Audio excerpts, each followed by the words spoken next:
We want to talk about Text 21, which was created some 12 years ago, and we want to talk about what they're interested in right now and what's going to, I think, affect everybody sitting in this room, and that's the Panama Canal. Now, if you think about, a lot of you have been there, so you know what it looks like. Well, they're digging a new channel through there that's supposed to open in 2014.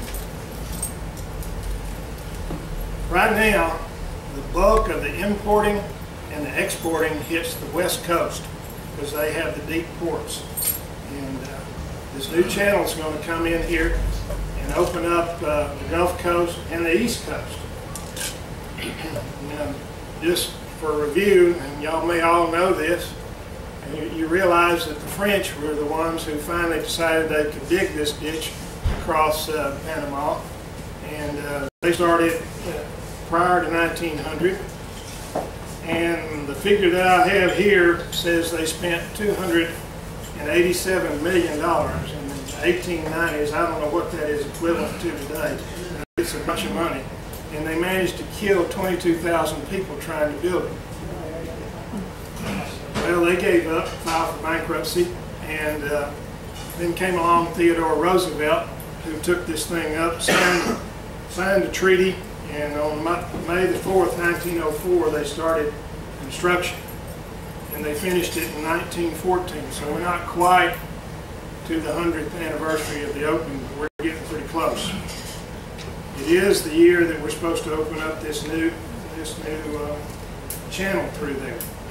1977, President Carter signed a treaty with Panama, and full control of the canal was given to Panama on December 31st, 1999. Have you ever thought about how they pay for ships to go through there?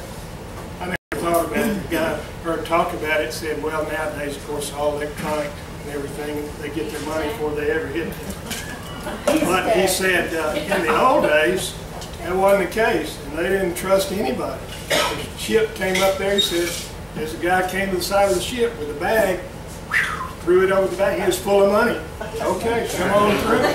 And that's how they handle it. Today it services about 35 or 40 vessels a day. Nowadays, 75% of the world's cargo and their container ships are too large to go through the Panama Canal. So Panama decided to build a new channel. The citizens of Panama approved a $5.25 billion bond referendum in 06, and they broke ground in 07 to expand the canal.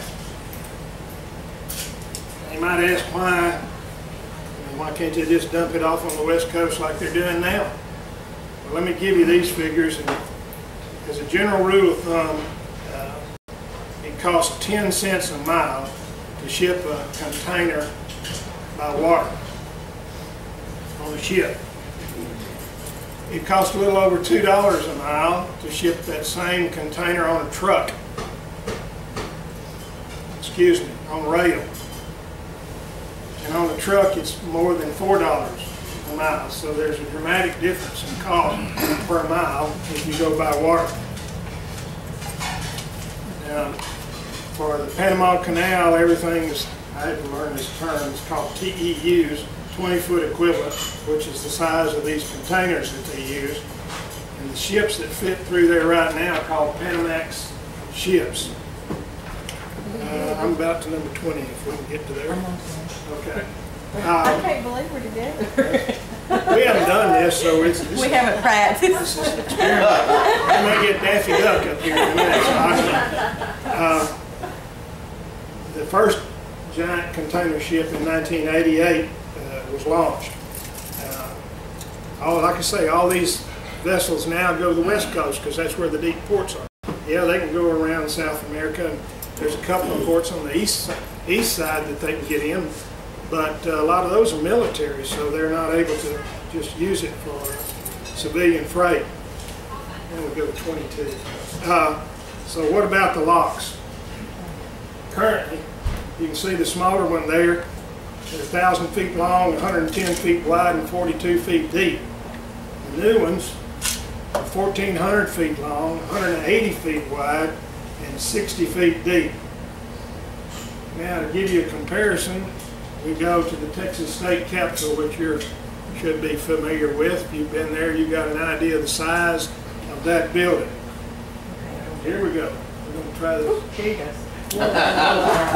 That's what a container ship looks like compared to the state capitol. So, gives you an idea of the size of these ships.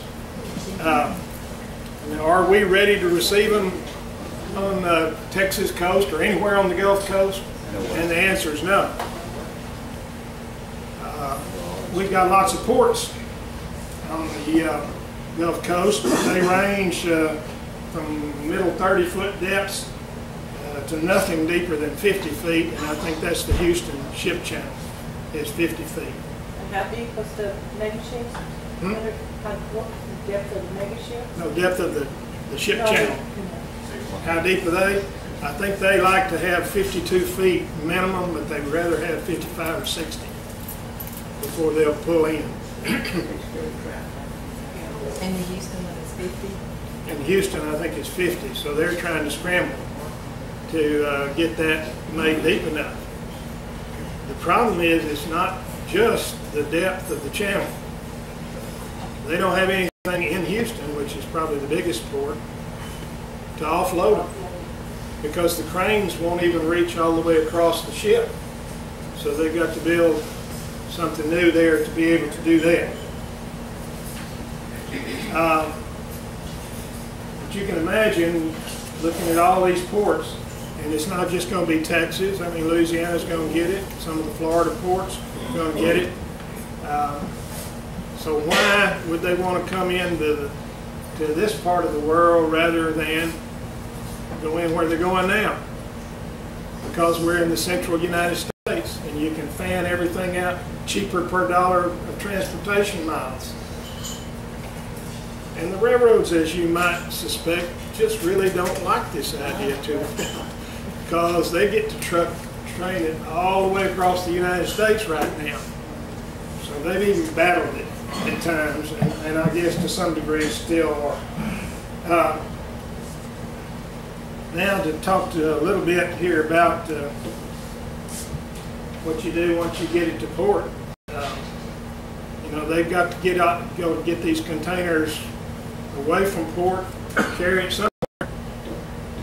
They really just got two choices. They can put it on a truck or put it on a train. And these rail cars, generally speaking, are double stacked, so they've got two of them on it. And so they commonly, a train fully loaded carries about 400 of them. And that's a mile-long train. And what do you think the size is? How long a train would it take to offload one ship? Anybody got a guess? 2 miles. It takes 35 trains, or 35 miles long, to offload one ship. The new size ship? Right. That's what I was going to say. Now, don't you think that makes somebody in Houston who's trying to get to work mad at one of those grade crossings? You got a 35-mile. Well, obviously they can't do that, but that's just part of the problem. But that's to give you an idea kind of the problems that are up against. And so it's going to be a monumental problem. One of the things we talked to the Director of Transportation about was the Port of Beaumont and Highway 287. The mayor and I both said to the director that you know, Highway 287 in the state of Texas is one heck of a good highway, as long as you're north of Corsicana. Because you can travel those next 400 miles. It's 2-lane divided, surface is good, and you can move. But when you cross and hit the first pine tree, it's like you're some kind of stepchild.